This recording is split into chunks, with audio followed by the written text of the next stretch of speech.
welcome to my Byrd vlog.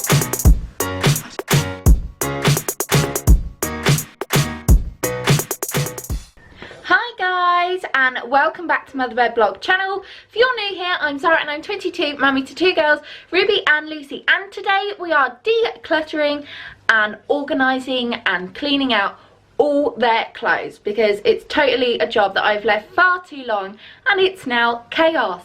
So let's organise with me. This is what we're dealing with.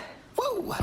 The sunrise, late nights, wishing that this would be over.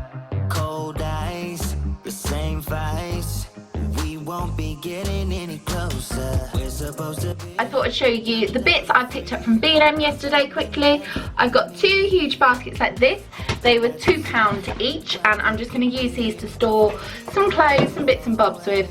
All of these little ones, these were only £1 each, look, bargain. And these slightly bigger ones that are plastic and sturdy, and these were £2 each. So I've got all of them to help me organise. So first things first, I've got to get all of this out, and then I'm going to do some piles of one that's rubbish, that's just things that are stained, ripped, ruined, not usable, one that's keep, and one that possibly might be going to like charity or selling, things like that. So wish